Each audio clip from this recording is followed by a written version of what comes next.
김진의 돌직구 쇼에 오신 여러분 반갑습니다. 김진입니다. 전 오늘도 이곳 광화문 청계광장에 나와 있습니다.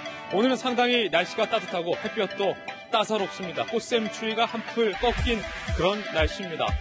안타까운 뉴스 속보가 한 가지 들어와 있어서 먼저 속보를 여러분께 전달해 드려야 될 것 같습니다. 조양호 한진그룹 회장이 별세한 것으로 확인이 됐습니다.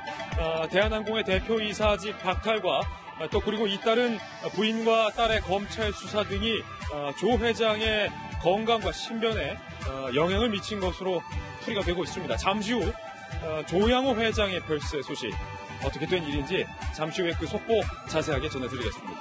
저는 비가 오나 눈이 오나 매일 아침 이곳에서 여러분을 기다리겠습니다. 김진의 돌직구쇼 지금 라이브로 시작합니다. 잠깐만요.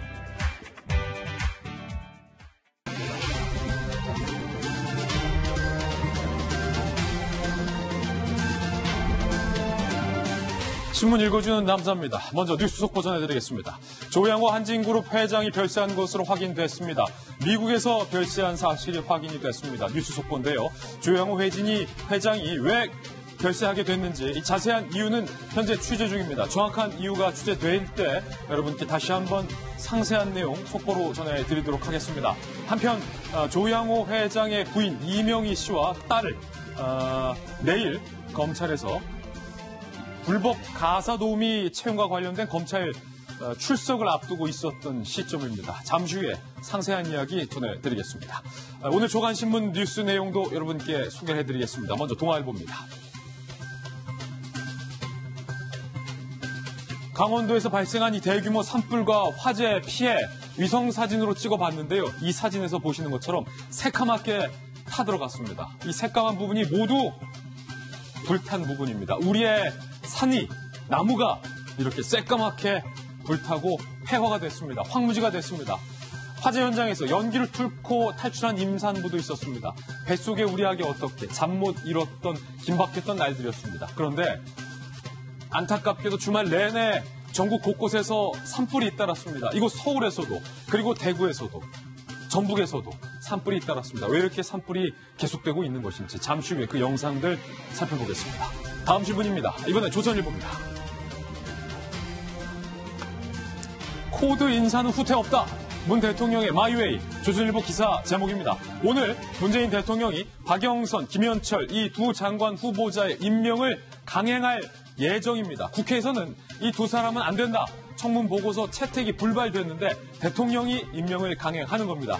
청와대에선 이런 얘기가 나왔어요. 청문 보고서가 국회에서 채택 안 된 건 그것은 국회가 직무를 다하지 못한 것이다 라고 이야기를 했습니다. 그러자 야당은 강력한 비판의 의견을 내놨습니다. 이념이 맞는 후보자는 어떤 의혹이 나와도 포기 않겠다는 대통령의 고집이다.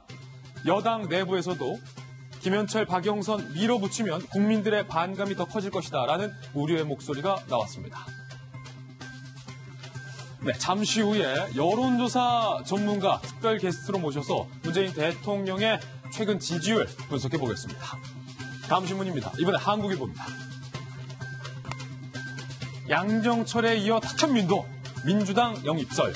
탁현민 전 비서관이 민주당의 홍보위원장으로 기용된다라는 얘기가 나오고 있는 겁니다. 내년 총선을 앞둔 시점이어서 탁현민 불패 다시 한번 확인되는 것 아니냐라는 이야기가 당에서 나오고 있는데 민주당 내에서는요. 이해찬 대표에게 탁현민이 필요하다라고 얘기한 거지 공식 논의는 아닙니다라고 일단은 선을 긋지만 일정 부분 인정하는 모습. 야당에서는 내년 총선을 또 쇼로 포장할 셈이다. 돌려막기 끝판왕이다. 벌써부터 반대의 목소리가 나오고 있습니다. 다음 신문입니다. 이번엔 중앙일보입니다. 저희 돌직구쇼에서 이 소식 발빠르게 보도해드렸습니다. 이 사진에서 보이시는 것처럼 대한민국과 스페인의 외교 행사에서 대한민국의 상징 태극기가 꾸깃 구겨진 채 개양되어 있는 모습. 외교부는요, 구겨진 태극기 담당 과장을 보직 해임 조치했습니다. 본부 발령, 본부 근무 조치를 낸 건데 그런데 일각에서는 외교부가 담당자 한 명의 문책으로만 이른바 꼬리 끊기 하는 것 아니냐라는 비판적인 목소리도 나오고 있습니다. 다시는 이런 태극기 꾸겨지는 일 반복돼서는 안 되겠습니다. 다음 신문입니다. 이번엔 경향신문입니다. 사진 한번 자세히 보시죠.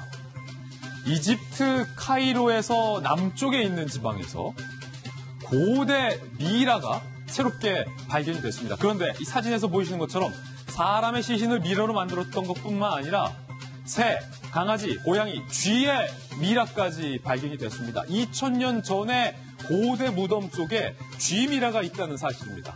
제가 좀 찾아보니까 고대 이집트인들은 밤에 잘 다니는 야행성 동물 쥐가 사람의 시력을 좋게 해준다라는 믿음을 갖고 있었다라는 이야기가 나옵니다. 아마도 이 쥐 미라가 죽은 고인이 이승세계에서 밤에도 좀 잘 보이게 혹은 이승세계의 길잡이 역할을 쥐가 해주길 바라는 어떤 토착적인 믿음에서 비롯된 것이 아닌가라는 이야기가 나오고 있습니다. 이집트의 고대 무덤에서 쥐 미라가 나온 것은 굉장히 이례적인 일입니다. 신기하군요. 다음 신문입니다. 이번에 한겨레 신문입니다. 참 오늘 한겨레 신문 기사 제목 잘 뽑았어요. 잘 뽑았다. 이거 저 기자 용어가 나와버렸어요. 저희들이 제목 잘 뽑았을 때 참 잘 뽑았다라는데 벚꽃 목걸이입니다. 지금 여의도 국회의사당을 뺑 둘러서 정말 분홍색의 벚꽃나무들이 마치 목걸이를 한 것처럼 아름답게 수놓고 있는 장면입니다. 지난 주말부터 여의도의 벚꽃 축제가 개시가 됐습니다.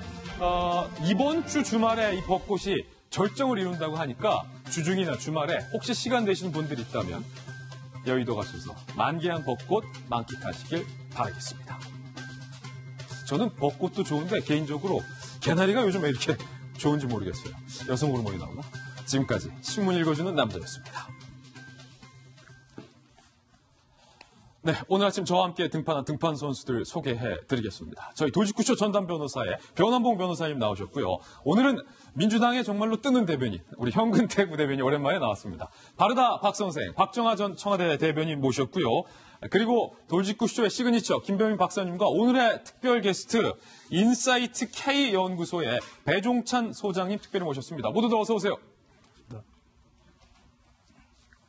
네, 오늘의 키워드 3가지를 공개하겠습니다. 바로 이겁니다. 네, 먼저 이낙연 총리의 사진과 함께 수처. 그리고 문재인 대통령 사진과 함께 강행. 그리고 황하나 씨의 사진과 함께 권유라는 키워드가 나왔습니다. 수첩, 강행, 권유. 이거 무슨 이야기인지 하나하나씩 상세히 풀어보겠습니다. 김지혜 돌직구쇼, 오늘 탑뉴스로 시작합니다.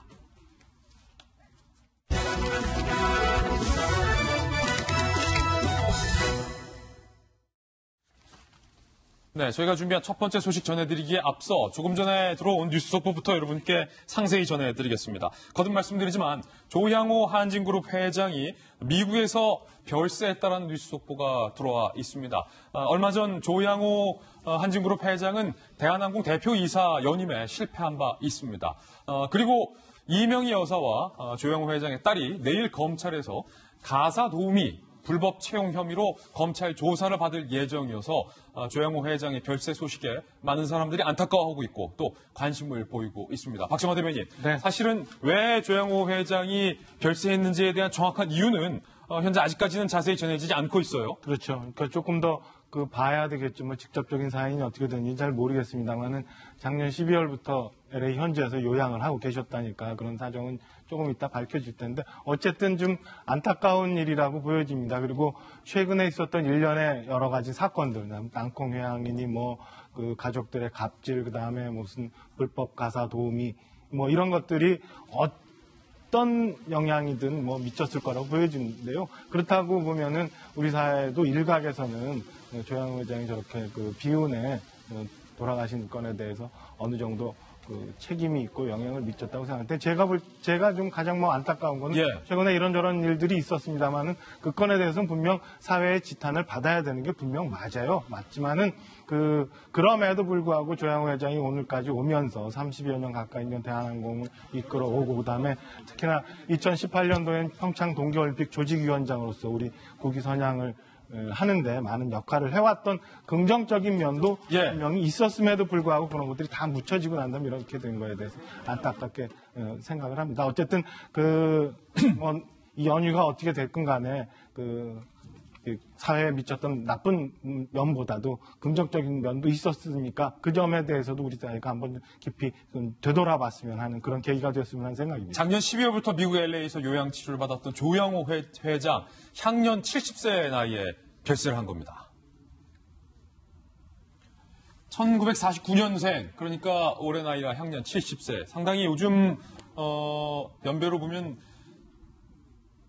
젊은 축이에요. 70세면 세상을 떠나기에는 아직은 너무나도 젊은 나이였고 1992년에 대한항공 사장으로 취임을 했고 1999년 대한항공 회장으로 또 취임을 했습니다.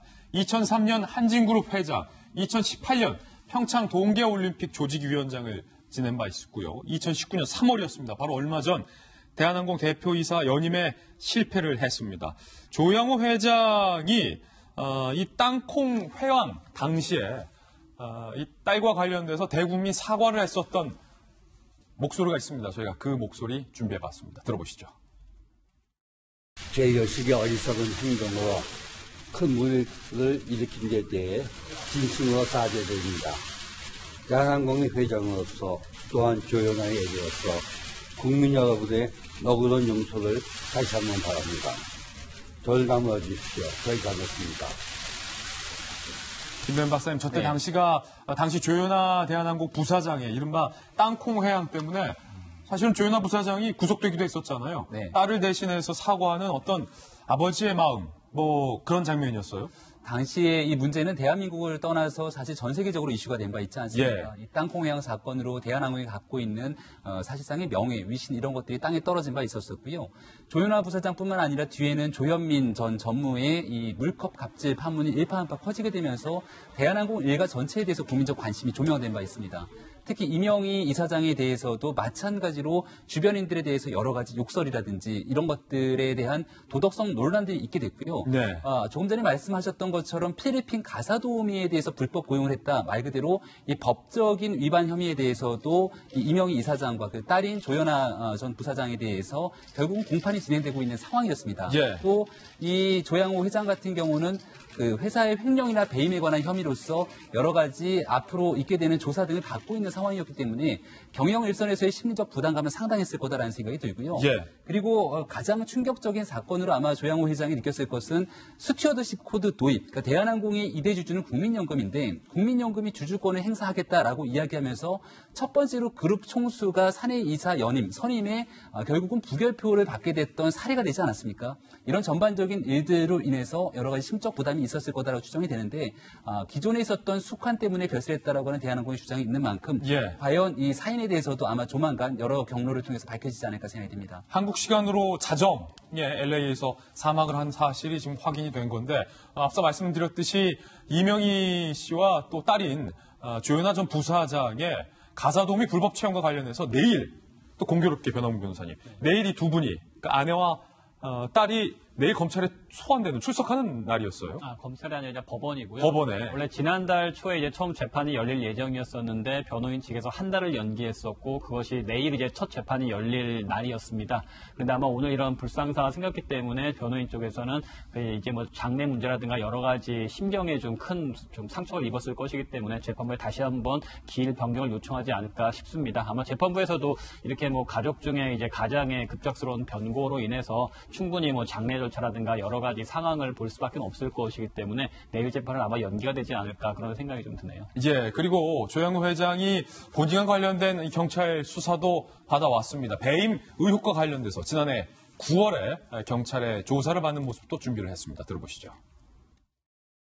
성실껏 수사해가겠습니다. 혐의를 부인하시는 겁니까? 성실하게 하겠습니다. 그 올해만 세 번째 출석하시는 건데 어떻게 생각하시는지요? 여기서 시기가 아니라고 생각합니다. 앞으로 회장직을 계속 유지하실 겁니까? 한 말씀만 부탁드립니다. 회장님 유지하실 겁니까? 그래서 아마 시간이 아니에요.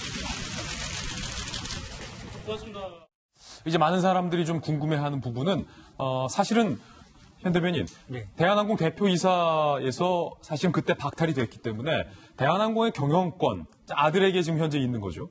그렇습니다. 예, 우리가 소유하고 경영은 별개 문제입니다. 소유라는 건 결국 주식의 지분을 말하는 거예요. 아마 주식 갖고 있던 것들은 부인과 자식들한테 상속이 될 것이고 아마 아들이 아마 이사를 맡고 있기 때문에 자연스럽게 아마 제 3세 쪽으로 승계가 이루어지지 않을까 이렇게 봅니다. 예. 조양호 회장의 별세 소식 뉴스 속보로 긴급하게 전해드렸습니다. 자세한 상황이 더 취재되면 여러분께 또 보도를 해드리겠습니다. 이번엔 저희가 준비한 이슈를 공개하겠습니다. 첫 번째 뉴스입니다. 많은 사람들이 안타까운 마음으로 주말 내내 화재 소식에 눈과 귀를 기울이셨을 겁니다. 저희 돌직구쇼에서도 지난 금요일 정말로 긴급하게 이 화재와 관련된 뉴스 속보 현장 연결해서 여러분께 보도를 해드렸는데 고성뿐만 아니라 강릉에서도 서울에서도 대구에서도 그리고 전라북도에서도 화재가 잇따랐습니다. 먼저 이번 강원도 산불 화마가 키고 간 그 흔적을 좀 저 위성에서도 촬영을 좀 해봤는데 그 사진이 너무나도 안타깝습니다. 직접 확인해 보시죠.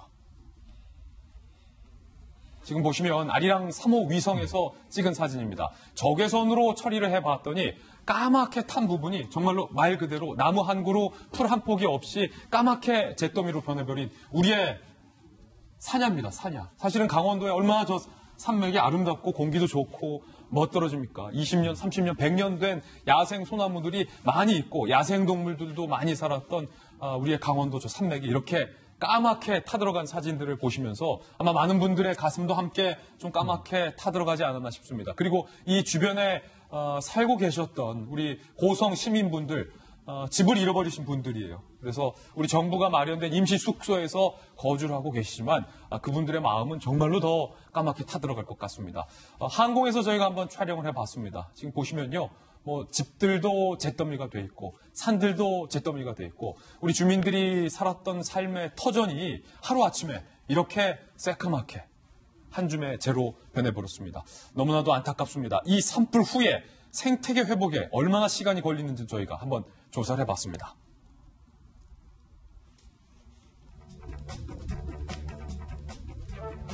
지금 개미들이 다시 돌아오려면 13년이 걸린다고 해요.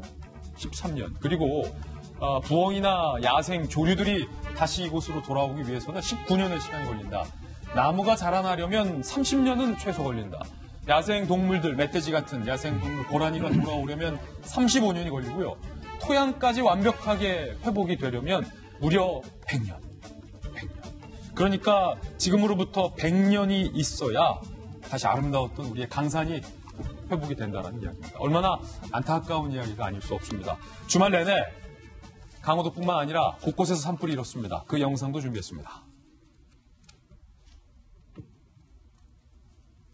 서울 종로구에 있는 인왕사도 전소되는 일이 발생했습니다. 전소가 됐습니다. 그리고 강릉에서도 산불이 일었고요. 대구에서도 이렇게 산불이 일었습니다. 주말 내내 계속돼서 산불이 발생해서 재산 피해가 많이 발생을 했습니다.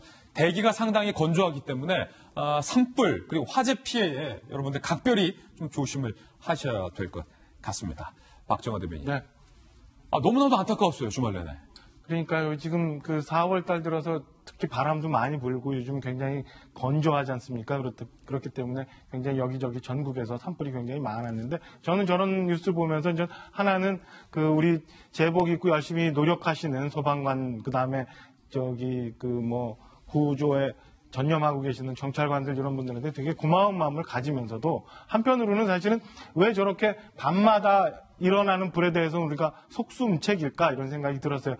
그 야간 소방 헬기 도입하는데 250억 든다고 하더라고요. 예. 250억 든다고 하는데 작년부터 각 지자체 특히 강원도 같은 경우는 한두 대만이라도 꼭 해달라고 그러는데 맨날 그 국회에서 그 의결이 안 되고 부결이 되어 왔는데 그동안 우리 딴 사업하면서 한 1,000억씩 몇 조씩 이렇게 써왔는데 과연 저렇게 매년 있을 수밖에 없는 자연재해 앞에서 우리가 언제까지 저렇게 소극적으로 해야 되느냐라는 생각이 들어서요. 지금이라도 지금까지 해왔던 사업 좀 줄여가지고 250억밖에 안 되는 야간 헬기 좀 많이 좀 도입해서 저렇게 낮에는 그 산에 올라가서 그나마라도 끌 수도 있지만 밤에 속수무책인 저런 상황 앞으로는 좀 없었으면 하는 바람을 좀 갖고 있습니다. 특히나 요번에 보니까 평택에서 떴던 미군 헬기는 한 대씩 해가지고 야간에도 그 물을 수천수씩 길러갖고 그 소방 방제 작업을 했다는 예. 거 아니에요? 이런 거 보면서 우리도 좀 빨리 좀 바뀌었으면 하는, 그리고 빨리 재난에 대응할 수 있는 체제를 갖췄으면 하는 그런 생각이 들었습니다. 이번 화재에 대응하는 모습에서 이낙연 국무총리와 그리고 속초시장의 모습이 묘하게 대조되고 있습니다. 한 분은 잘했고 한 분의 대응에는 조금 미숙하다라는 지적이 나오고 있는데요. 먼저 이낙연 총리의 수첩이 화제가 되고 있습니다. 어떤 수첩이길래? 자, 바로 이건데 현근택 대변인. 네. 우리 이낙연 총리 같은 경우는 굉장히 깨알 메모로 유명하잖아요. 맞습니다. 예. 그만큼 메모를 많이 했다는 건 또 밑에 직원들에게 그만큼 또 깨알 지시를 많이 한다는 거라서 예. 밑에 직원 빼고는 모두 다 좋아하고 있는 건데 지금 요 수첩 같은 경우도 굉장히 깨알같이 이 화재에 대해서 복구 지원해야 된다, 잔불 진화해야 된다, 굉장히 많은 것들을 적어놓은 수첩이 공개가 됐어요. 그렇죠. 이분이 어쨌든 뭐 언론사에서 20년 이상 근무하셨죠. 그러니까 기자분들의 어쨌든 이 평소에 일하는 걸 보시면 항상 들고 다닙니다. 들고 다니면서 바로바로 메모를 하는데 같이 일했던 이분이 이제 우리 당 대변인도 오래 하셨거든요. 예. 이때 공보국 직원들 얘기 들어보면 정말 꼼꼼하다는 거예요. 보통 이제 브리핑하기 전에 출력을 하거든요. 그럼 출력하고 나서도 본인이 다 체크를 한다는 거예요. 글자 하나하나 체크한다는 예. 거예요. 어찌 보면 이제 기자 생활 오래 하고 이래서 그런데 지금 보면은 현장에서 저 수첩뿐만 아니라 말하는 것도 보면 말투도 예. 할머니들한테 뭐 이렇게 하시죠, 저렇게 하시죠, 얘기하는 거에서 굉장히 이제 뭐 기자뿐만 아니라 국회의원, 광역지사 이렇게 하시면서 이 국민들하고 소통하는 부분에서 좀 타고났다. 그리고 언론 활동을 오래 하셔서 핵심과 쟁점 그리고 해야 될 말, 뭐 아니면 그런 용어 같은 걸 정확하게 구사한다 이런 평가를 받고 있습니다. 지금 말씀하신 것처럼 그 공보국 일하시는 분들은 힘들었다 하시더라고요. 지금 저 이 총리가 쓰던 수첩과 사실은 지금 제가 쓰고 있는 수첩이 상당히 지금 비슷한 수첩인데 이낙연 총리도 기자 출신이잖아요. 저 수첩의 밑에는 좀 잘려 있는데 보면은 이거 제가 실제로 쓰던 수첩인데 이 수첩에 이렇게 깨알같이 쓰고 있다는 얘기예요. 여기 밑에 보면 저희 같은 경우는 이제 동아일보 로고도 이제 새겨져 있고 제가 당시에 뭐 1시에 국회를 가고 뭐 5시에 현장 취재 간다라는 말이 있는데 아직도 이낙연 총리가 이 동아일보 로고가 새겨져 있는 수첩을 써가지고 일각에서는 또 이낙연 총리가 또 너무 동아일보 출신인 거 티내는 거 아니냐라는 또 얘기도 있다고 합니다. 근데 한 가지 재밌는 점은 이낙연 총리가 사용한 저 수첩은 밑에 채널A.com으로 돼 있어요. 채널A.com. 네, 동아일보가 아니라. 조금 아쉬운 건 김진의 돌직구 로고가 들어갔으면 예. 더 좋을 뻔했는데. 저희가 자체적으로 수첩을 제작했어야 되는데 그러지 못했습니다. 이낙연 총리가 피해자들의 고통을 최소화하려고 노력하고 있다라고 지시하는 장면도 화제가 됐습니다. 들어보시죠. 향후에 우리가 해야 될 여러 지원을 원활하게 하기 위한 제도적인 토대로서의 특별 재난지역 선포가 있겠습니다. 이 자리에서 결론을 내서 대통령께 건의를 드리도록 하겠습니다. 최단 시일 내에 복구를 하고 피해자들의 고통을 최소화하도록 앞으로도 계속 노력을 하겠습니다. 한편 김철수 속초시장이 산불 참사 당일에 제주도 여행에서 복귀하지 않은 것을 두고도 뒷말이 많습니다. 김철수 속초시장 산불 참사 당일 제주도 여행, 산불 발생 15시간여 만인 그러니까 주불이 다 진화된 후 오전 10시 10분쯤 그 다음날에 현장에 나타났다는 거예요.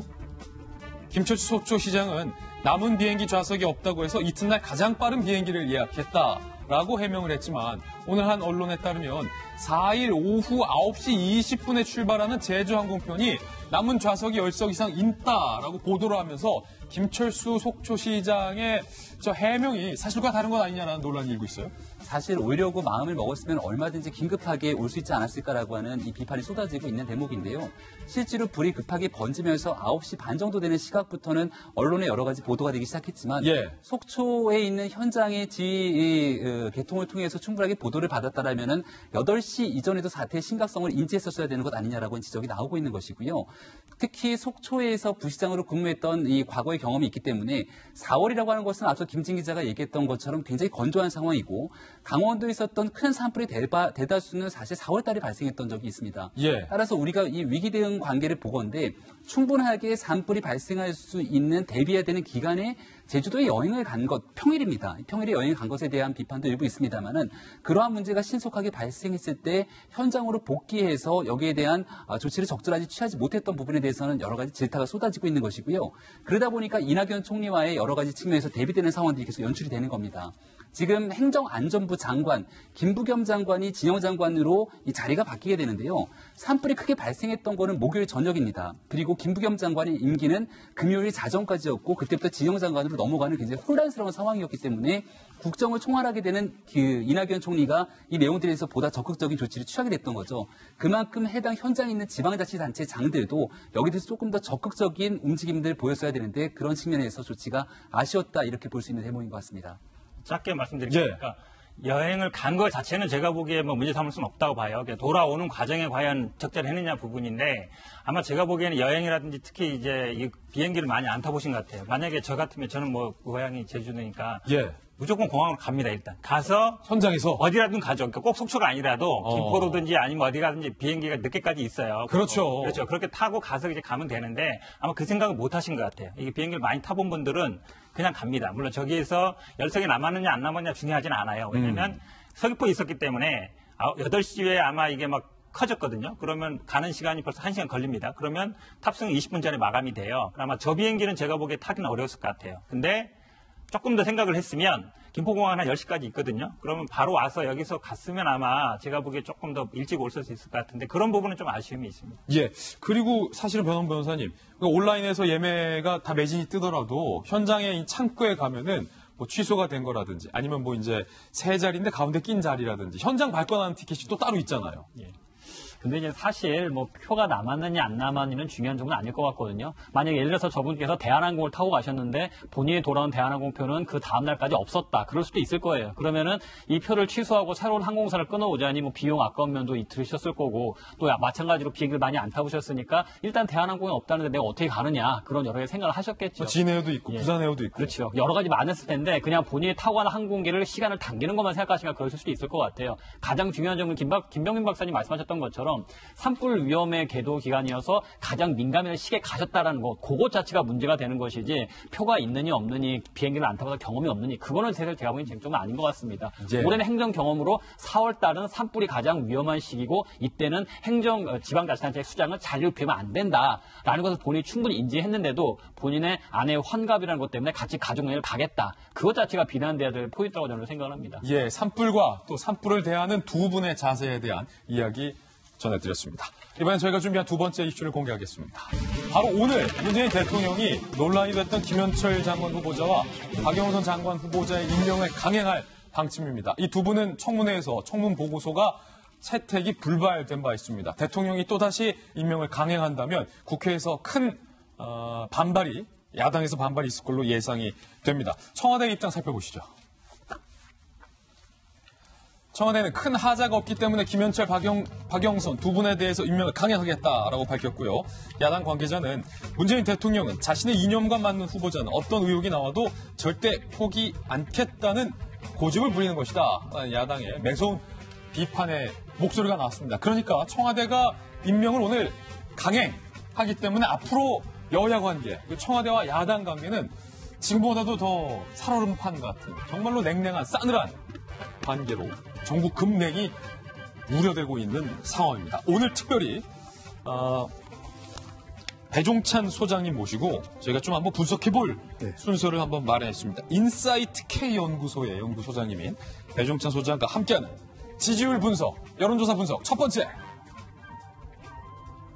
문재인 대통령의 직무 수행 평가, 문 대통령 지지율 자료를 오늘 배종찬 소장님이 준비하셔서 들고 오셨는데 지금 잘 못하고 있다가 49%, 잘하고 있다는 41%, 잘하고 있다는 긍정 여론은 점점점 떨어져서 이 40선 붕괴 위기에 처했습니다. 41%니까 앞자리가 3으로 바뀌기 딱 그 붕괴선에 위치를 했어요. 떨어졌고요. 반면에 잘못하고 있다라는 부정평가는 8%포인트 올라갔는데 배종찬 소장님, 이거 어떻게 분석을 해야 됩니까? 뭐가 이렇게 영향을 미친 건가요? 지지율 위기라고 볼 수 있겠죠. 예. 대통령 임기 이후에 거의 최저치로 보여지는데 여러 가지 요인이 있습니다. 대통령 지지율에 가장 큰 영향을 주는 변수는 경북공입니다.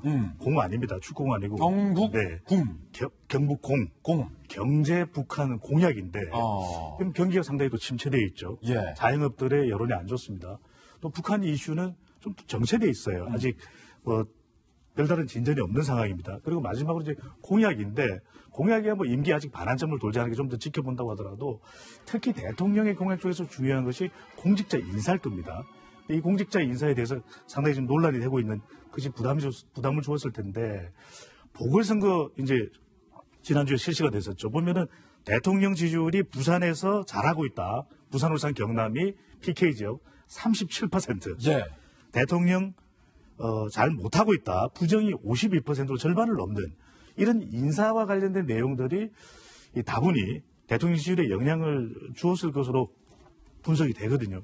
바로 이런 부분들이 과연 문재인 대통령이 임명을 강행할 때 물론 여기 호불호는 있을 것입니다.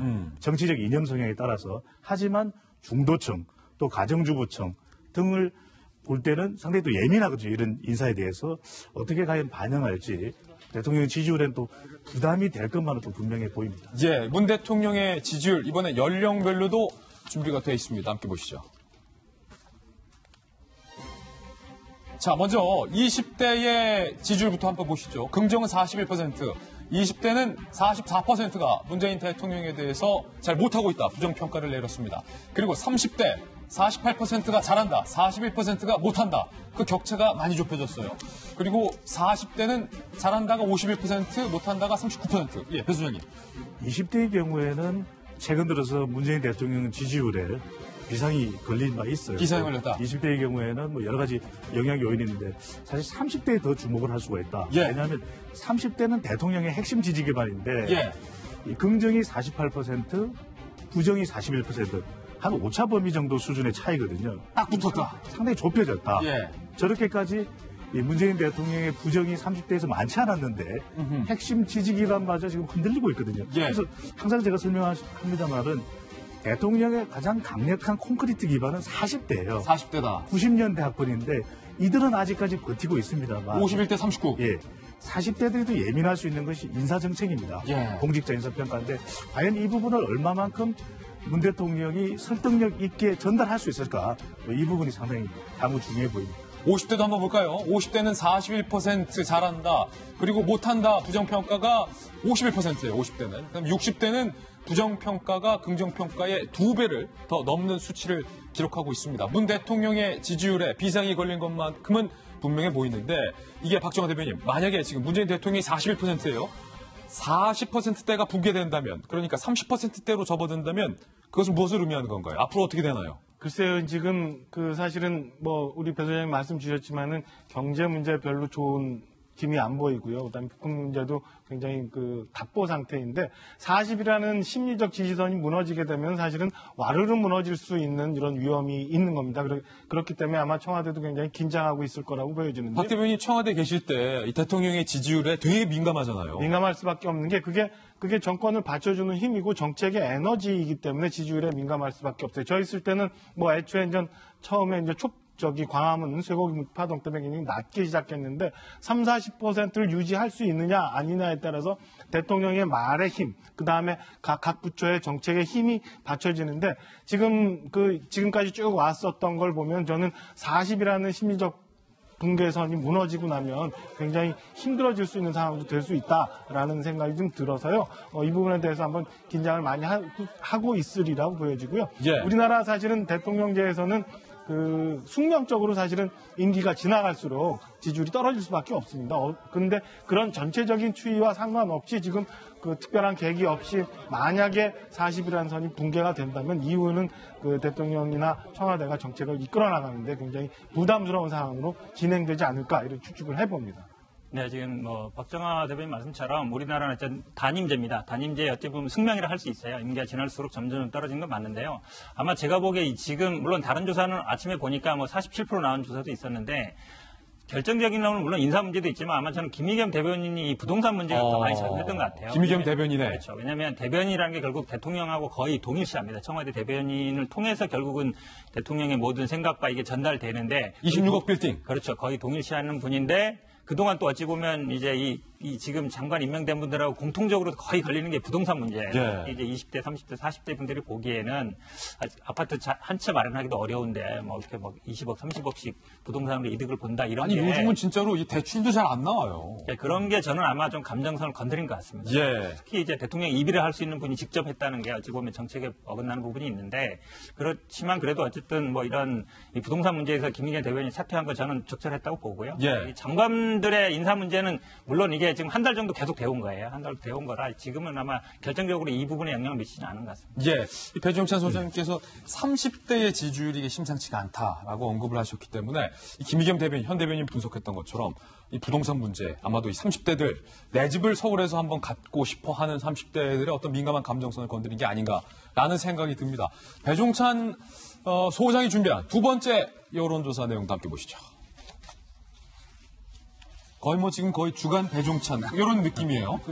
인사청문회 논란. 이번에 민정과 인사수석의 책임론에 관한 여론조사도 오늘 갖고 왔는데 조국 수석과 조현옥 수석을 경질해야 된다. 야당에서는 지금까지 요구를 해왔고 청와대 여당에서는 무슨 소리 절대 안 된다라고 버티고 있는 상황에서 이번 여론조사 조국 조현옥 책임 있다 58.4%, 조국 조현옥 책임 없다 34.9%, 나 그런 거 모른다 당당하게 6.7%. 이 데이터 어떻게 봐야 됩니까? 네, 주간 특집이니까 뭐 돌직구뿐만 아니라 변화구도 좀 던져야 될 것 같아요. 변화구도, 예. 네. 여기서 우리가 이 조사 결과를 보면 책임져야 된다는 것이 거의 10명 중 6명 정도로 압도적이에요. 근데 이 지점에서 황건택 대변인께서 말씀 주신 부분이 저는 아주 중요한 대목인데 좀 설명이 필요한데 김의겸 전 대변인과 관련된 논란도 상당히 시끄러웠는데 그 부분에 대해서 왜 청와대, 특히 이제 대통령의 설명이 없느냐.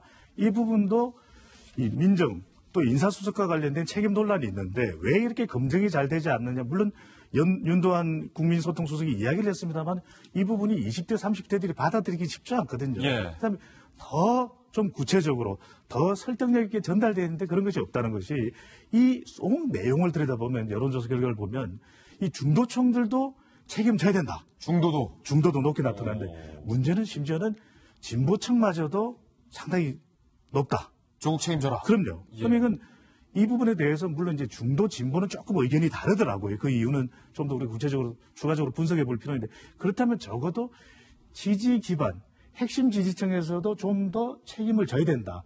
또 설명이 필요하다는 그런 여론이 있다면 이 부분에 대한 뭔가 이야기가 필요한데 이야기가 없다는 것이 좀 아쉬운 대목입니다. 예, 이 관련해서 노영민 비서실장이 국회에서 이런 답변을 했습니다. 인사청문회 청문 보고서가 채택되지 않은 것에 대한 의미를 이렇게 해석했습니다.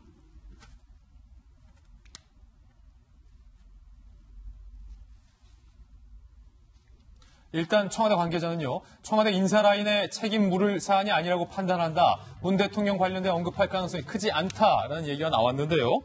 노영민 비서실장은요, 인사청문 보고서가 채택되지 않았다는 뜻이지 그게 어떻게 동의하지 않았다는 뜻이냐. 국회에서 직무를 다하지 못한 것이다. 이것을 어떻게 해석해야 되나요? 보통 저희들은 정치부 기자들은 인사청문 보고서가 채택되지 않았다는 것은 국회에서 동의하지 않았다라는 의미로 해석하는데 노영민 실장은 그게 아니다.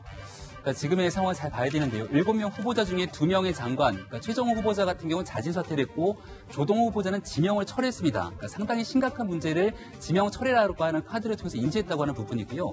나머지 5명 후보자 중에서 사실상 김현철 후보자와 박영선 후보자에 대해서는 한국당 입장에서는 청문 보고서를 채택해 줄 수가 없다라고 강하게 인사에 반발하게 된 것이고 나머지 후보자에 대해서는 부동의를 하는 과정들을 거치는 과정에서 청문 보고서 채택이 됐습니다. 그렇기 때문에 후보자에 대해서 장관 임명이 이루어졌던 거고요.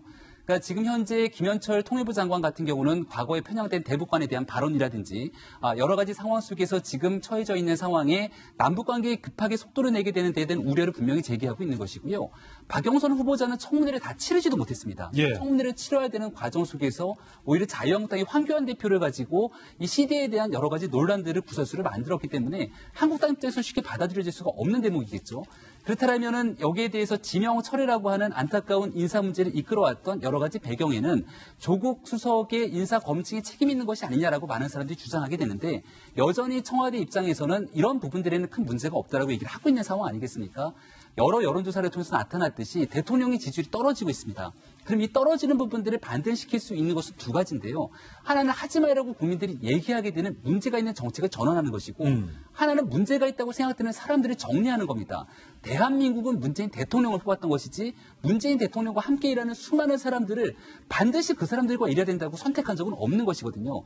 그럼에도 불구하고 촛불 정원 시대의 상징이기 때문에 조국 수석은 우리가 끝까지 함께 간다라고 주장을 하게 된다면 과연 여론의 향배가 어떻게 움직일지 모를 것이고 아마도 청문회의 보고서가 채택되지 않았음에도 불구하고 두 명의 후보자 인사를 강행하게 되면 4월 임시국회는 말 그대로 파행으로 이루어질 가능성들이 매우 높은 상황으로 보입니다. 조금 전에 배종찬 소장이 들고 온 여론조사 결과에는 문재인 대통령의 지지층에서도 조국 수석이 책임을 져야 한다라고 답을 했는데 유독 청와대만 조국 수석 책임 없다라는 걸 보이는 이유는 뭡니까? 저는 좀 반론을 제기하고 싶은데 예. 노영민 실장의 얘기는 맞는 얘기입니다. 왜 그러냐면 보고서를 채택할 때 동의 부동의를 넣게 돼 있는 거예요. 채택하고 안 하고는 사실은 그 동의를 하는 거죠. 물론 채택하지 않는 건 당연히 부동의 의견이 있겠지만 기준까지는 사실 어찌 보면 그전에는 정보도 채택하면서 동의한다 부동의하면다 그걸 올리고 그다음에 이제 부동의하면 안 하는 식이 됐는데 지금 어찌 보면 채택 자체가 문제가 됐던 거고요. 지금 말씀하신 것 중에 제가 보기에는 인사 문제에 있어서요. 이번에 굉장히 그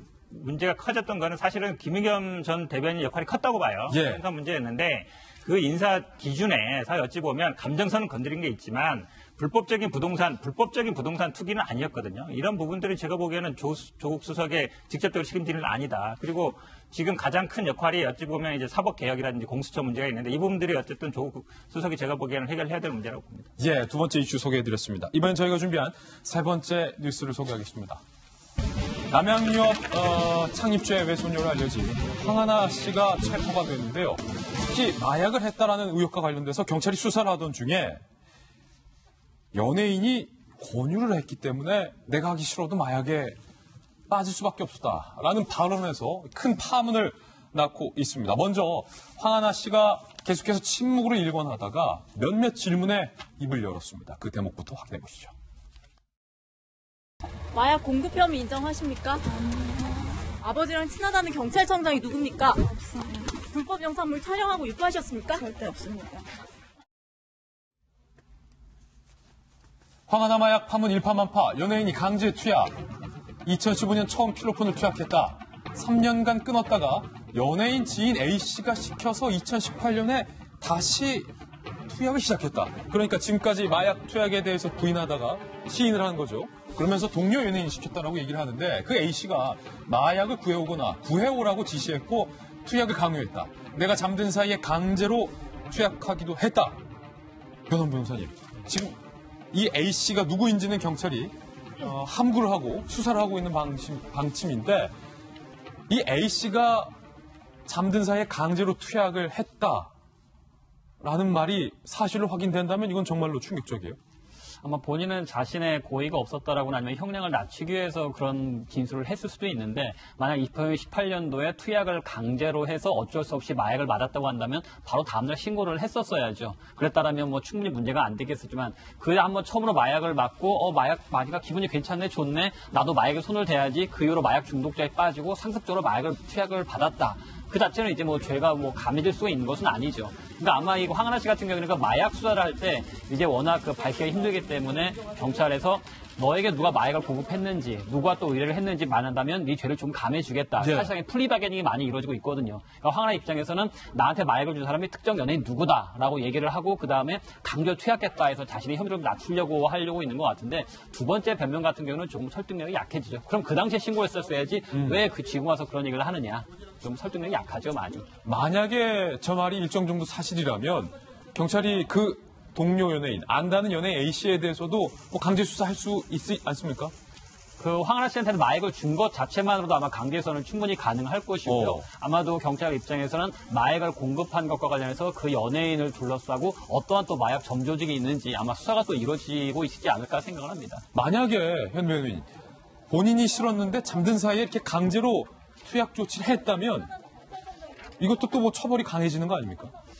저는요, 저게 사실은 어찌 보면 가능성이 높지 않다고 봐요. 예. 강제 투약이라는 게 이제 약을 먹이는 거는 불가능하거든요. 잠든 사람을 강제로 먹이는 게 불가능하잖아요. 그러면 뭐 주사를 했다는 얘기인데, 물론 그거는 뭐 가능할 수 있겠지만, 이분이 예전에도 마약으로 처벌받은 적이 있고, 기소유예 받기도 했지만, 그 부분이 제일 문제가 되는 거잖아요. 한번 기소유예 받았는데, 그 다음에 또 걸렸는데도, 불기소됐단 말이죠. 그 부분에 대해 의문을 제기하는 거라서 제가 보기에는 물론 뭐 어떤 신빙성인지 모르겠지만 뭐 약간 물귀신 작전 같기도 하고 그래도 사실은 가능성이 그렇게 높지는 않다고 봐요. 예, 지금 김배현 박사님, 네. 황하나 씨가 마약 공급한 혐의에 대해서는 아니요라고 부인을 했고 아빠와 친한 경찰과 관련해서 없어요라고 지금 계속해서 침묵을 하다 그 두 특정 질문에는 반응을 했어요. 그러니까 본인에게 제기되고 있는 여러 가지 혐의 중에서 반드시 인정해야 될 부분들만 정리하고 넘어가겠다 이렇게 전략을 좀 짠 것으로 보이는데요. 지금 연예인에 대해서 얘기를 끄집어내게 되는 건 그러니까 황하나 씨 우리가 잘 알고 있는 것처럼 과거 박유천 씨와 연인 관계 아니었습니까? 수많은 지인들과 특히 연예인들과의 관계를 맺어온 상황으로 있기 때문에 여기에 대한 마약 투여가 황하나 씨 본인뿐만이 아니라 이것을 권유한 것이 유명 연예인이다. 그리고 여기에 마약을 투여했던 사람들이 줄줄이 있다라고 이게 전해지기 시작하면 많은 관심이 마찬가지로 연예인으로 쏠려가게 될 겁니다. 황하나 씨 이야기가 끄집어냈던 결정적인 배경은 우리 아빠랑 경찰청장이나 베프야라는 데서 시작된 건 아니겠습니까? 베프다. 2015년도에 관련된 지인의 사건 재판이 있었는데 거기 공소장 재판 결과에 함께 기록이 돼 있음에도 불구하고 제대로 수사조차 받지 않았다. 그리고 서장 씨를 배경으로 뭐 사진을 찍었다라는 얘기들이 나오고 있는 핵심적인 문제는 황하나 씨에 대해서 마약에 관한 여러 가지 의혹들이 있음에도 불구하고 경찰이 봐주기 수사라는 게 핵심인 겁니다. 근데 이런 내용들에 대해서는 일파만파 퍼지던 의혹들을 정리하면서 그런 적이 없다로 일단락하지 않습니까? 예. 두 번째는 황하나 씨가 휴대폰 등을 통해서 여성들에 대한 이 영상들을 유포했다는 거잖아요. 마약을 투여하고 이것을 불법 촬영한 뒤에 유포했으면 여기에 대해서 상당히 심각한 문제일 수 있는데 이런 적이 없다고 딱 잘라냅니다. 그래서 우리가 지금부터 주시해서 봐야 되는 것은 경찰이 황하나 씨 사건의 핵심적인 문제였던 마약 투여뿐만이 아니라 경찰과의 유착관계 의혹에 대한 문제를 한 걸음씩 들어가는 데서 시작을 해야 되고요. 그 뒷선. 뒷선에서의 경찰과의 유착관계 그리고 더 나아가서 황하나 씨가 얘기했던 것처럼 여기에 대한 공급책 그리고 함께 투여를 했던 연예인들이 누구인지는 그 부차적인 관계 속에서 추후로 밝혀내야 될 사안으로 봅니다. 짧게만 한 말씀 좀 드리면 좋겠는데 국가 관련 마약 관련 통계를 보면 우리가 결코 마약 창성국이 아닙니다. 근데 이게 얼마만큼의 청소년들에게 부정적으로 노출되는지 그리고 누가 주로 마약 범죄자이냐면 문화예술인과 의료진이거든요. 특수 직업 계층입니다. 이들 사이에 어떤 일이 있는지를 파악하기가 굉장히 힘들거든요. 근데 우리가 또 마약 불감증이 팽배돼 있어요. 뭐 기본적으로 제가 이건 우스갯소리가 아니라 쉽게 우리 마약이라는 표현을 씁니다. 마약 떡볶이, 마약 김밥. 마약 김밥. 아니, 물론 이게 상업적이기 때문에 제가 이걸 나쁘게 봐서는 안 되지만 가급적이면 그런 표현도 청소년들에 미치는 영향을 생각한다면 조금 자제할 필요가 있어 보입니다. 맞아요. 좋은 지적이에요. 네. 사실은 저도 불편했어요. 마약 김밥 보면서. 아니, 맛있긴 해요. 맛있긴 해요. 네. 맛은 있죠. 우리 애들이 보면은 마약에 대해서 좀 너무 괜찮은 건가라고 생각할 수도 있기 때문에 그런 부분도 좀 경계해야 될 것 같은데 마약류 관리에 관한 법률 위반 혐의로 구속된 황하나 씨가 그런데 오갈 때마다 카메라 앞으로 오갈 때마다 계속 의상이 바뀌어서 또 이목을 몰고 있습니다. 자, 처음에는 이렇게 주황색 후드티를 입고 있다가 또 분홍색 후드티로 갈아입었다가 베이지색 후드티를 갈아입는 모습. 보통 저희들이 변호사 변호사님 구속되거나 체포된 피의자 같은 경우는 체포됐을 때의 영상을 그냥 쭉 입는데 황하나 씨 같은 경우는 이렇게 계속 옷이 바뀝니다. 이 가능합니까? 아마 체포돼서 영장 실질 심사를 받는 2, 3일 동안 아마 가족들이 옷을 넣어준 것 같은데요. 보통 그래도 갈아입지도 않죠. 오히려 머리도 일반적인 피의자 같은 경우는 머리도 안 감고 얼굴도 일부러 수염도 안 감아서 거칠어나게 해서 판사님 앞에서 2, 3일 동안 정말 많이 고생을 했고 정말 반성하고 있습니다. 초췌하게. 해서 그 판사님의 심정을 자극하는 그런 전술을 많이 사용을 하는데 저렇게 옷을 갈아입고 단장을 하는 모습을 보면 판사님이 정말 반성을 안 하고 있구나. 조금 들어서 고생을 좀 해야겠다라는 생각을 하실 수 있을 것 같아서 오히려 더 안 좋은 결과인 것 같습니다. 황하나 씨와 관련된 이야기 전해드렸습니다. 이번엔 승리 씨의 지난 팔라완 생일 파티에서 있었던 의혹과 관련된 새로운 이야기 전해드리겠습니다. 먼저 저희 취재진이 팔라완에서의 생일 파티 영상 일부를 입수했습니다. 그 영상부터 함께 보시죠. 승리 씨와 한 남성이 팔라완 리조트에서 입수를 하는 장면을 그 안에 참가했던 참가자 중 한 명이 찍었습니다. 마이크를 들고 영어로 유창하게 사회를 보고 있는 승리 씨. 그리고 승리가 직접 디제잉을 하는 영상도 직접 저 생일 파티에 참가한 참가자가 찍어서 저희 취재 기자에게 영상을 제보해 왔습니다. 이 팔라완 섬 리조트에서 성매매가 알선됐다는 진술이 수사당국이 확보를 했습니다. 지난 2017년 12월 팔라완 승리 생일 파티에서 당시 유흥업소 여종업원이 8명 참석했다라는 사실을 경찰이 확인을 했고 특정을 했습니다. 경찰 관계자는 여성 종업원 조사 과정에서 성매매 알선 관련한 진술을 확보했다라고 이야기를 했습니다. 승리가 여성 종업원 여행 경비도 모두 부담했다는 사실은 기존에 우리가 모두 다 알고 있었는데 그것을 경찰은 성매매의 대가로 현재 강하게 의심하고 있습니다. 이에 대해서 승리는 성매매 알선 사실이 없다라고 현재 반론을 하고 있지만 이미 참가자 중 일부가 박정화 대변인 성매매가 있었다. 성관계가 있었다라고 얘기를 하고 있죠. 앞서 보신 것처럼 8명의 그 종업원들에 대한 수사가 이미 진행된 것 같아요.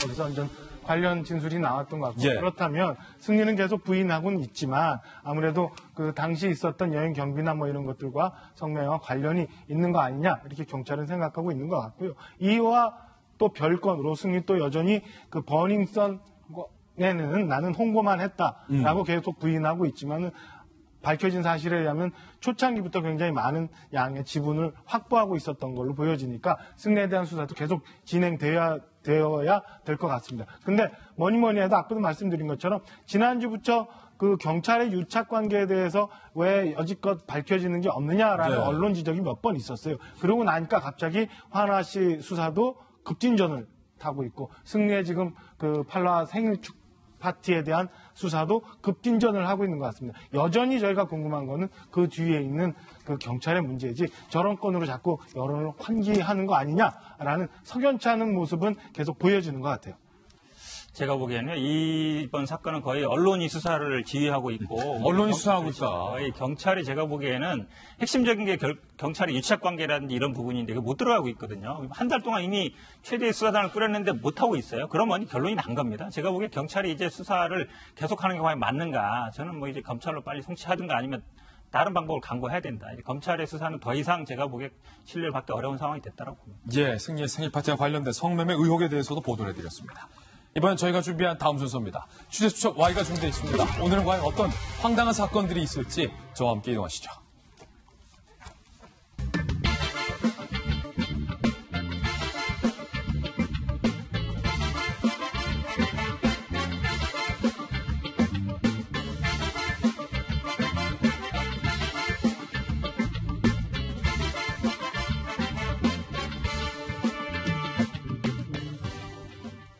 네, 취재 수첩 Y입니다. 오늘도 도직구초 수사반장 백지영 팀장님 나왔습니다. 어서 오세요. 네, 안녕하십니까. 그리고 변 변호사님 함께 하겠습니다. 이 두 분과 함께 풀어볼 첫 번째 취재 수첩 사건입니다. 바로 이겁니다. 불법 주차를 해놓고서 항이라는 사람에게 똥차야 라고 막말까지 퍼부은 사건이 발생을 했습니다. 온라인 한 커뮤니티에서 많은 공감을 사고 있는 사건인데요. 어떤 사건인지 사건의 전말부터 함께 보시죠. 불법 주차해놓고 똥차야 막말. 사실은 차를 갖고 있는 차주 입장에서 누군가 내 차를 향해서 똥차라고 하면 상당히 기분 나쁘거든요. 가장 화가 나죠. 가장 화가 났어. 설사 진짜 똥차인들 상대방이 그렇게 부르면 듣는 차주는 상당히 기분 나쁘죠. 저러면 안 돼요. A씨가 자동차 온라인 커뮤니티에 사진과 글을 게재합니다. 많은 사람들이 이 사건에 공분하고 있습니다. 자신의 집 빌라 주차장 출입구를 막은 상태로 주차된 검은색 그랜저 사진을 올린 거예요. 사실 이 빌라 같은 경우는 주차장의 입구를 막고 있으면 답이 없거든요. 차주에게 수차례 전화를 걸었다고 해요. 하지만 통화가 안 됐습니다. 결국 이 글 게시글 올린 글쓴이는 차를 두고 외출할 수밖에 없었다. 화가 난 A씨가 계속해서 이 차주에게 전화를 시도해서 18번 만에 통화에 성공했다고 해요. 그래서 A씨가 아니 거기 주차 공간도 아니고 차 빠져나가는 출입구인데 왜 출입구에 떡하니 주차를 했느냐? 라고 항의를 하자 쇠사슬이 쳐져 있어서 됐다. 라고 답변을 했다는 겁니다. 이 쇠사슬은 해당 빌라가 외부 차량의 주차를 막기 위해서 플라스틱 사슬로 출입구를 통제해 놓은 거기 때문에 이 그랜저 차주의 해명에 전혀 설득력이 없다라는 이야기가 나오고 있습니다. 서로 뭔가 감정이 격해졌겠죠. 그러자 그랜저 차주가 욕설을 늘어놓으면서 빌라 사는 거지 XX야. 전화를 끊은 후 A씨의 전화를 차단했다라는 내용입니다. 도대체 이 그랜저가 어떻게 주차를 해놨길래 어디에 주차를 해놨길래 이런 논란이 불거진 걸까요? 주차 사진 확보했습니다. 함께 보시죠. 자, 지금 보는 사진이 그 해당 그랜저 사진인데 보시면은 플라스틱 사슬이 쳐져 있죠. 그러면 이 장소가 어떤 장소일까요? 바로 여기랍니다. 자세히 보시면 이렇게 그랜저가 대져 있고 저 뒤에 플라스틱 사슬이 있습니다. 분명히 이제 들어가고 나오는 출입구에 이 그랜저 차주분께서 주차를 해 놓은 건데 이들이 나눈 문자 메시지도 함께 지금 공개가 됐어요. 그 메시지 캡처 화면도 함께 보시죠. 자, 저기 되면 안 되죠. 빌라 주차장 입구가 쇠사슬로 어떤 빌라 주차장 입구가 쇠사슬로 쳐놓냐라고 오히려 지금 항의를 하고 있는 메시지고요. 뭐 그 땅이 네 땅이냐라는 얘기도 있고 뭐 욕설과 함께 네 주제를 알라라고 얘기를 하는 부분도 있고요. 나 대기업 법무팀장 이걸랑라고 그랜저 차주가 문자 메시지를 보내는 내용도 좀 확인이 되고 있습니다. 백준 팀장님, 네. 일단은 아까 저 곳, 네. 저 곳에 주차를 하면 됩니까 안 됩니까? 주차를 하면 안 되죠. 주차하면 안 된다. 이제 그 지하 1층 주차장 입구에 주차를 해버리면 다른 사람이 나갈 수가 없잖아요. 소위 말하면 출차가 안 되죠. 그렇게 되는데 지금 이게 또 반전이 있는 것 같습니다. 어찌됐든 간에 전화를 이게 이제 여러 번에 걸쳐서 했는데 18번 만에 통화가 됐단 말이죠. 그러니까 서로 감정이 격해져 가지고 이제 화를 내고 이제 이렇게 됐는데 지금 그 불법 주차를 했다는 사람이 여성입니다. 가정 예. 주부인데 이분이 뭐 대기업 법무팀장이라고 했다는 것은 거짓말이다라고 했는데 또 이분이 또 반박을 했어요. 뭐라고 얘기를 했냐면 아니 그 항의하는 사람이 사실은 반대다. 자기 외제차 내부 사진을 보여주고 그다음에 그 오히려 내 차가 그러니까 불법 주차를 한 차에게 네 차 똥차 주제에 왜 불법 주차를 해 멍멍멍 이렇게 또 했다고 또 반박을 했어요. 이거 뭐 그래서 반박. 예. 그래서 이제 이런 부분은 양쪽의 진술이 어떤 게 정확한지를 아마 나중에 또 밝혀지겠지만은 어쨌든 일단은 원인을 제공한 게 누굽니까? 그 많은 사람들이 출차를 하는 출입을 왕래하는 그런 앞에 입구에다가 불법 주차를 해놓고 무려 18번 만에 전화를 받았다고 하는 부분은 이건 정말로 잘못된 처사다 하기 때문에 1차 원인 제공은 이 그랜저 차량 여성 운전자가 했는데 제가 이게 만약에 항의한 사람이 사실이라고 하면 떠오르는 사건이 하나 있어요. 어떤 거냐면 자 90년대 후반에 제가 강남권에 근무할 때인데 유명한 사건입니다. 그러니까 L그룹의 그 부회장 아들 그리고 이제 우리나라 국가기관의 최고 정보기관 수장의 손자가 사실은 4명의 재벌 2세 3세들이죠. 차를 몰고 서울 강남구 신사동을 가는데 갑자기 소형차 프라이드가 끼어듭니다. 그러니까 아니 감히 프라이드가 우리 그 고급 차 앞에 끼어들었다 그래가지고 내려서 벽돌로 때렸는데 이게 사회적으로 굉장히 말썽이 됐어요. 나중에 구속까지 됐다가 풀려나긴 했는데 지금 이런 부분이 공방이 오가는 이런 부분에 이제 연상되는 사건인데 정말로 서로 존중해 주는 거 그리고 불법 주차를 하지 말아야 됨에도 전화를 빨리 받아서 이동을 해주면 이런 문제가 없었는데 어쨌든 원인 제공을 했던 이런 여성 차주가 1차 문제가 있었지 않느냐 하는 생각이 듭니다. 자, 지금 뭐 법무팀장이다 아니다라고 했는데 하여튼 공개된 메시지에 따르면 이 그랜저 차주가 나 대기업 법무팀장이다 마음대로 해라. 법적으로 문제가 없다라는 주장인데 지금 백 팀장님은 그곳에 주차하면 법적으로 문제가 있다. 그렇죠. 아까 그 사진 찍은 것을 보니까 일반 도로인 것으로 보여지더라고요. 그러면은 일반 도로에 차를 대서 주차를 함으로써 교통을 방해했기 때문에 일반 교통 방해죄가 성립할 여지가 있을 것 같습니다. 죄가 안 된다는 것은 조금 문제가 있을 것 같고 일단 아마 보니까 골목길에서 주차할 곳이 없어서 일단 급한 대로 대놓으셨던 것으로 보이는데 일단 그러면은 사람들이 전화를 하면 바로 차를 빼줘야지 거기서 또 시시비비를 가리려고 하는 건 모습 자체가 바람직하지는 않죠. 이렇게 갈등이 장기화되면 결국에는 피해자 입장에서는 일반 교통 방해죄로 고소할 수밖에 없을 것이고 사회적으로 문제가 되면 경찰 입장에서 수사를 안 할 수가 없겠죠. 빨리 사과를 하고 사건을 마무리하시는 게 제일 좋은 방법이 아닌가 싶습니다. 뭐 서로 감정이 격해진 부분도 있지만 뭐 서로 욕설을 주고받은 것 같아요, 모양새가. 그런데 빌라에 사는 거지라고 하든가 아니면 뭐 똥차라고 하든가 그 부분은 뭐 법률적으로 따져볼 부분은 없습니까? 만약 남들이 보는 앞에서 했었다라면 그것이 모욕죄라든가 별도의 명예훼손이 성립할 수는 있겠지만 문자로 한두 번 보낸 것으로는 처벌할 수는 없을 겁니다. 다만 이제 문자로 반복해서 너는 무슨 거지 뭐뭐다 뭐뭐 똥차다 해서 지속적으로 여러 번에 걸쳐서 그 상대방이 혐오가 될 수 있는 문자를 보낼 경우에는 정보통신망 관련 법률에서 또 처벌을 받을 수가 있습니다. 참 일단은 그곳에 대면 안 됐고 또 전화를 걸었으면 재빨리 받아서 차를 또 빼주고 또 서로가 서로에게 좀 좋게 해결하는 모습이 좀 필요한 것 같아요. 이번에 두 번째 주제수첩 사건입니다. 자, 이 사건이 지금 법률적으로 좀 화제가 되고 있습니다.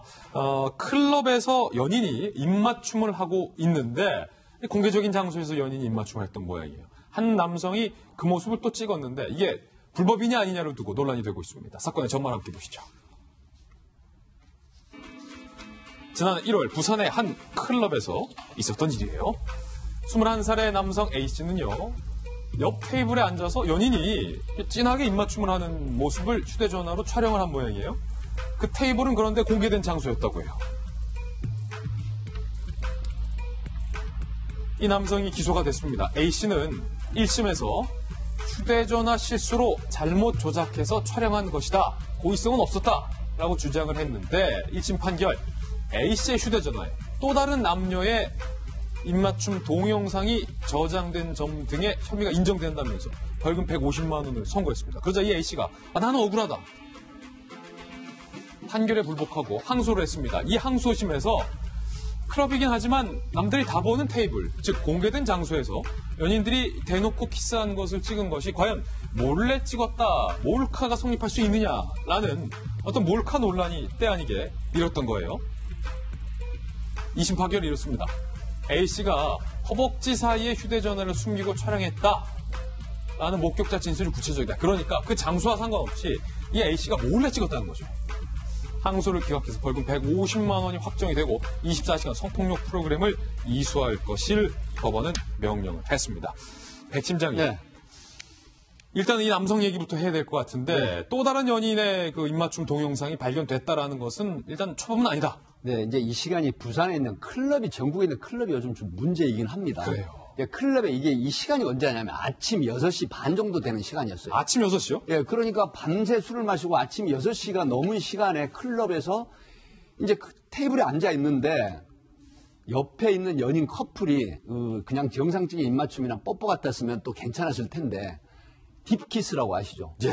아주 또 깊숙한 그런 진한 키스를 하니까 이제 이 21살 먹은 옆 테이블의 손님이 그걸 허벅지 사이에 몰래 이걸 찍은 거예요.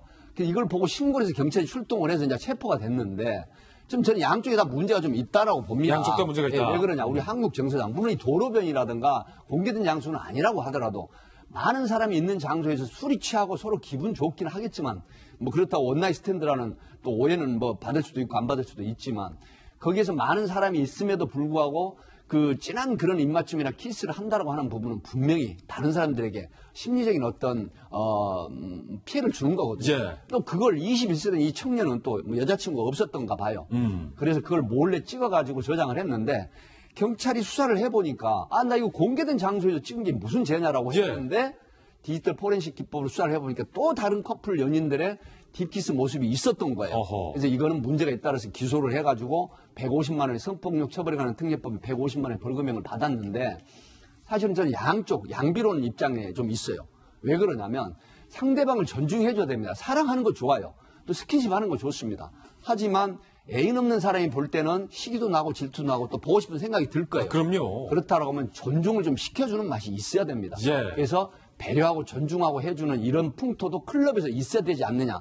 이런 게 있었으면 사실은 그 승리의 버닝썬도 문제가 안 되고 아레나도 문제가 안 됐을 것 같다는 생각이 들어서 한마디 말씀드립니다. 클럽이 아침 6시 40분에도 문을 닫지 않고 계속 영업을 한다는 것도 좀 새롭게 들었는데 2심에서 확실히 논란이 됐던 게 지금 몰카의 개념이 인정되냐 안 되냐의 문제인데 몰카라는 경우는 통상 지금까지 몰래 어디에 뭔가를 숨어놨거나 아니 몰래 어디서 숨어서 뭔가 은폐된 장소에서 벌어지는 연인들의 은밀한 어떤 장면을 몰래 찍었던 것이 통상적인 몰카의 개념인데 이것은 사실은 공개된 장소였고 연인들이 공개된 장소인 것을 알면서도 뭔가 진한 스킨십을 했단 말이에요.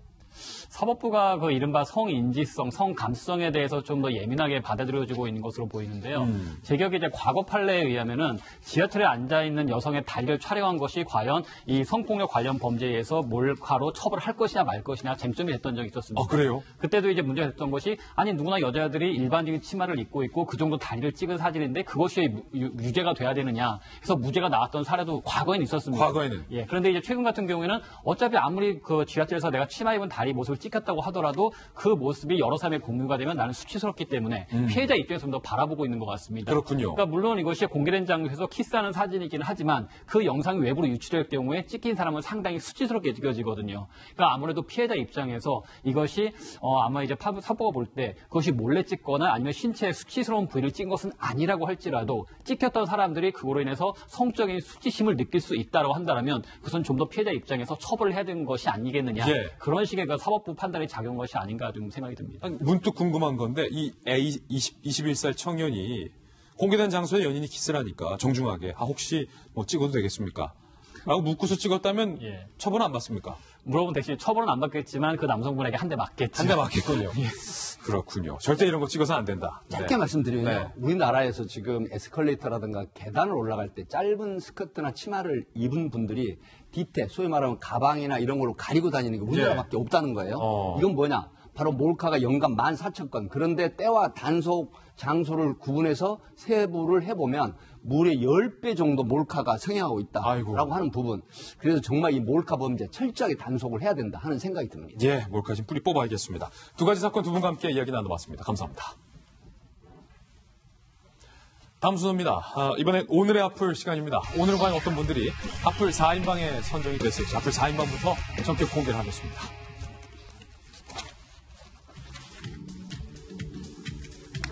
자, 아름다운 신부가 된 가수 이정현 씨, 그리고 김의겸 전 청와대 대변인, 그리고 할담비 할아버지, 지명수 할아버지 오늘 나오셨습니다. 그리고 외교부에 구겨진 태극기. 저는 저 태극기 사진만 보면 마음이 아파요. 어떤 이야기인지 하나씩 전해드리겠습니다. 바꿔, 와! 90년대 후반 테크노 여전사로 가요계를 풍미했던 가수 겸 배우 이정현이 4월에 신부가 됐다는 기분 좋은 소식.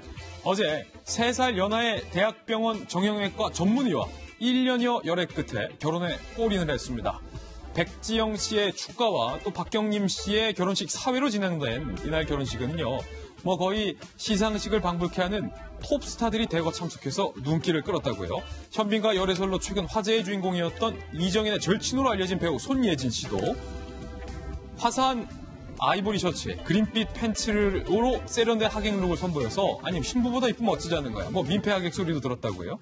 그리고 이병현, 이민정 부부도 나란히 함께 참석을 해서 어서 아이부터 낳으면 좋겠다라면서 덕담을 전하기도 했다고 합니다. 이 밖에도 고소영, 그리고 친한 여배우 모임으로 알려진 엄지원과 한지혜 등도 신부를 한껏 축하하는 모습이었습니다.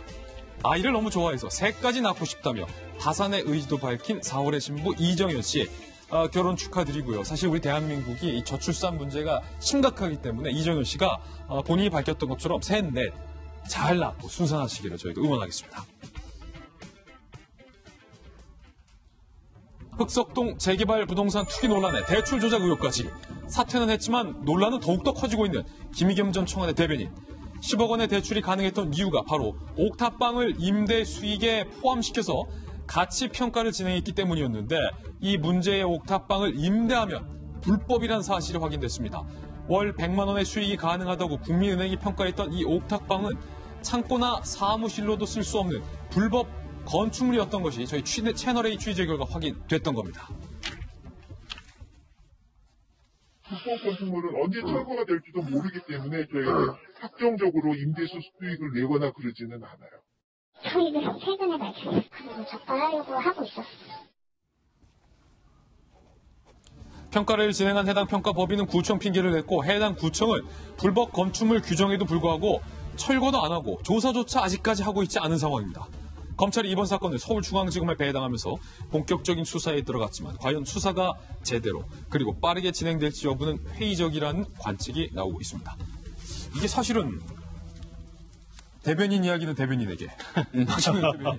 옥탑방에 있는 건물이 불법 건축물이다. 동작구청이 최근에 이 사실을 인지했다고 했는데 문제가 제기된 거 벌써 2주가 다 돼가고 있는데 동작구청이 아무런 조치를 취하지 않고 있고 지금 불법 건축물을 임대해서 임대료를 받는다면 그것도 불법이라는 거예요. 그럼 KB가 이 사실을 다 알고서도 불법을 감내했다는 얘기가 되는 거잖아요. 말씀하신 것처럼 사실은 이 사건 터진 지 굉장히 오래됐잖아요. 그리고 온 나라가 시끄러워서 청와대 대변인 도전 사퇴를 할 정도 상황까지도 갔었는데 구청이 아직도 저렇게 불법 건축물이 있었다는 거 아직 잘 몰랐다고 하고 심지어는 오늘까지도 아직 가보지도 않았다는 거예요. 이제 와서 딴소리 하고 있는데 어떤 연유로 저렇게 되고 있는지도 좀 밝혀져야 될 것 같고요.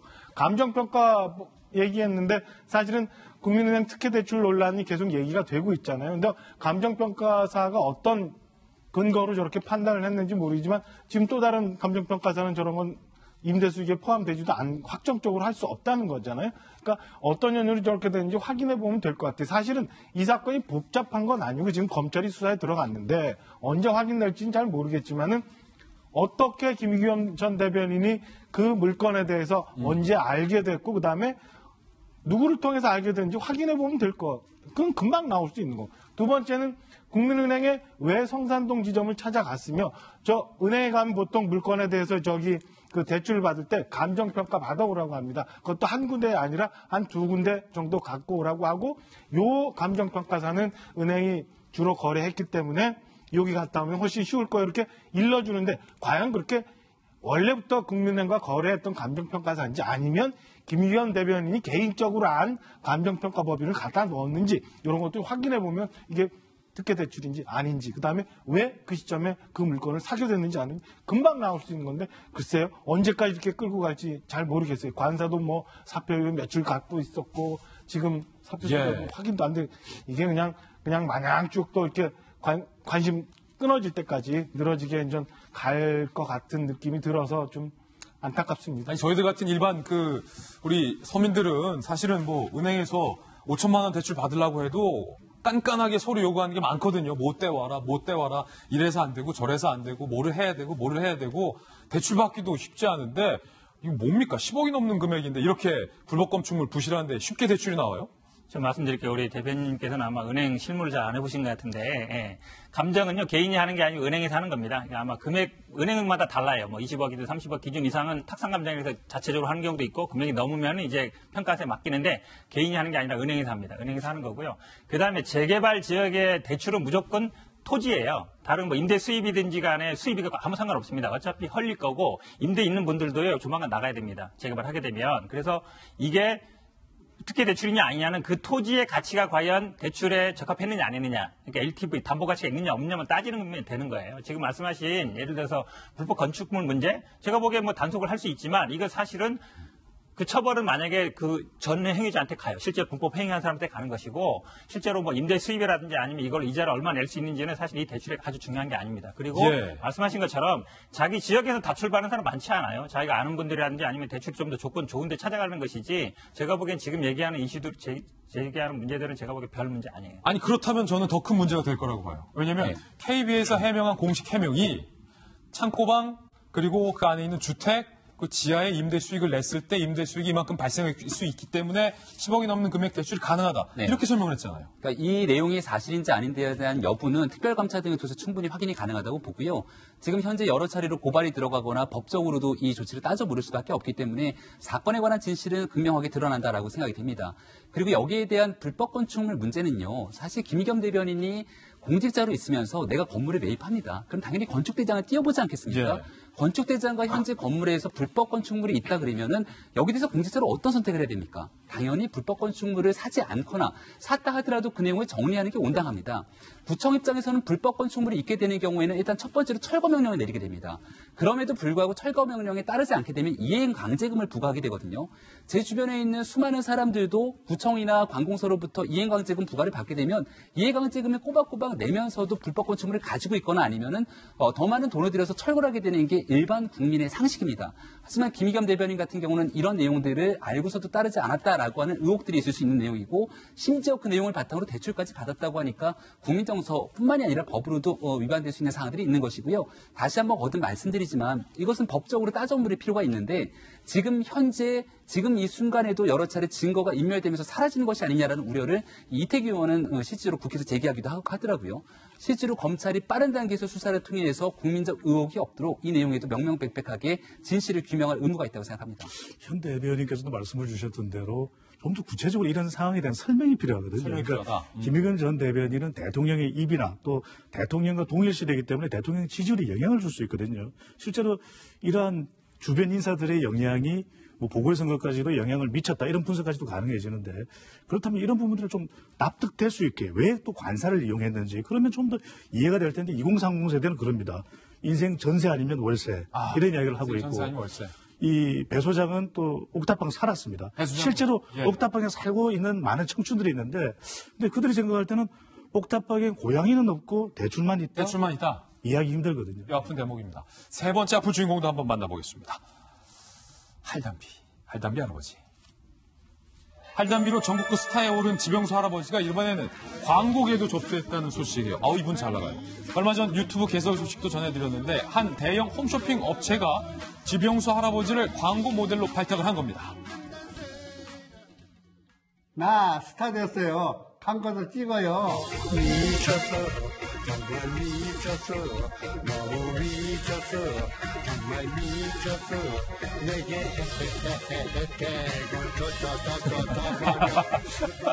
있는데 잊어버렸네. 야, 이거 약간의 편집 기술까지 더하니까 춤사위가 훨씬 더 화려해졌습니다.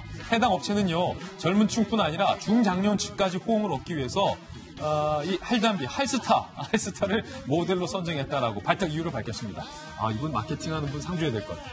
할담비뿐 아니라 최근 여러 기업에서는 할스타 모시기에 나서고 있습니다. 뷰티 유튜버로 80만 구독자를 보유하고 있는 코리아 그랜마 박막내 할머니는요, 아이돌 그룹 EXID의 하니와 광고를 촬영하기도 했다고요. 그리고 2018년, 2019년 연달아서 서울 패션 위크 런웨이를 장식한 꽃할배 김칠도 어르신도 핫한 사람들만 찍는다는 맥주 광고, 통신사 광고에까지 진출을 했다라는 소식도 확인을 했습니다. SNS로 제2의 인생을 살며 광고계까지 접수한 할스타들, 지금처럼 우리 어르신들 앞날에 꽃길만 가득하시기를 바라겠습니다. 야, 이거 사실은 말이에요, 박정화 대변인. 아니, 이제 인생은 60부터인 것 같아. 부러워요. 그러니까 저희가 이제 100세 세대라고 하잖아요. 네. 그러니까 지금 학창 시절부터 해갖고 쭉 준비해왔던 그런 사회생활 마치고 나면 한 60, 70부터 그럼 뭘 해야 될지 저희도 좀 준비를 해야 되는 세대 아닌가 싶고요. 저렇게까지 해서 성공하고 또 대중의 관심을 끌고 인기를 얻고 내가 좋아하는 일을 하면서 인생을 정리해 나갈 수 있다는 그런데 굉장히 부럽다는 생각이 듭니다. 사실은 우리 앞서서 변원 변호사님, 이제 조양호 회장의 안타까운 소식도 전해드렸지만 꼭 인생의 어떤 후반부에서 대기업 회장이나 재벌 총수이기보다는 오히려 이렇게 내가 좋아하는 거 모델 일 하거나 아니면 방송하거나 미쳐서 춤을 추거나 이런 게 훨씬 더 좋아 보이지 않으세요? 그렇죠. 이 광고를 보게 되면 항상 예쁜 사람, 잘생긴 사람만 많이 나오잖아요. 예. 젊고 멋있는 사람들만. 그런데 오히려 또 저렇게 그냥 우리 옆집에 볼 수 있는 사람들이 나오는 것 자체가 더 우리 광고 소비자 입장에서는 더 친감을 가질 수가 있거든요. 저처럼 일반적인 보통 사람들은 이렇게 또 저랑 친근 아저씨가 나오게 된다면 왠지 저 상품에 호감을 가질 수 있을 것 같고 이렇게 다양한 사람들이 많이 나오는 것도 좋지 않을까. 지나친 외모 지상주의에 대해서도 경종을 울릴 수도 있기 때문에 저런 흐름이 참 마음에 듭니다. 예. 자, 잘 되시길 더 바라겠습니다. 네 번째 핫플도 소개를 해드리겠습니다. 외교부의 구겨진 태극기 후속 이야기입니다. 구겨진 태극기로 잇따른 외교 참사 논란을 낳았던 외교부가 행사 당일 구겨진 태극기를 세워뒀던 담당 과장을 보직 해임했습니다. 논란 당시 적시에 바로잡지 못한 것에 막중한 책임감을 느낀다. 관련 조치를 취할 것이라며 입장을 밝혔던 외교부. 결국 사건 발생 4일 만에 해당 과장을 보직에서 해임하고 무보직으로 근무하라는 명령을 내린 겁니다. 이에 마땅한 해임 결정이라는 의견도 있지만 막중한 사안이었던 점에 비해 정확한 상황 파악과 조사 없이 윗선의 담당자만 처벌한 것이 과연 마땅한 조치인지 의문이라는 지적도 적지 않습니다. 그러니까 꼬리 자르기란 이야기입니다. 구겨진 태극기뿐만이 아닌 외교부의 이딴 외교적 실수를 바로잡을 전반적인 재발 방지 대책이 시급해 보입니다. 저는 외교부한테 묻고 싶은 게요. 이게 이제 언론을 통해서 이렇게 보도되지 않았으면 과연 이 해당 과장을 보직 해임했을까라고 꼭 한번 물어보고 싶습니다. 지금 외교부에서 이 같은 실수가 일어났던 것이 한두 번이 아니고요. 얼마 전에는 우리가 돌직구시에서도 얘기했지만 발틱 국가에 대해서 발칸 국가라고 오개하게 되는 정말 치명적인 실수를 하기도 했고 대통령의 해외 순방 과정에서 말레이시아 말로 인사를 해야 됨에도 불구하고 인도네시아 말로 인사하게 되는 여러 가지 실수들이 이어지고 있는데 이렇게 실수가 반복되면 실력이라는 얘기들이 계속 나오지 않습니까? 결과적으로 이 모든 일들에 대한 책임을 지게 되는 단 한 사람이 있다면 강경화 외교부 장관이 아닐까 싶은데요. 강경화 외교부 장관 같은 경우도 청문보고 인사보고서가 채택되지 않은 채로 여권 내에서 인사를 무리하게 임명했는데 그 뒤로 이뤄지고 있는 실수가 한두 가지가 아닙니다. 이쯤 됐으면은 외교부의 이 무너진 공직기강을 다잡고 새로 한번 심기일전하기 위해서 강경화 외교부 장관을 다시 한번 이 임명 문제에 대해서 인사 문제를 정리할 때가 되지 않았는가라는 생각도 해봅니다. 4명의 학풀 전해드렸습니다.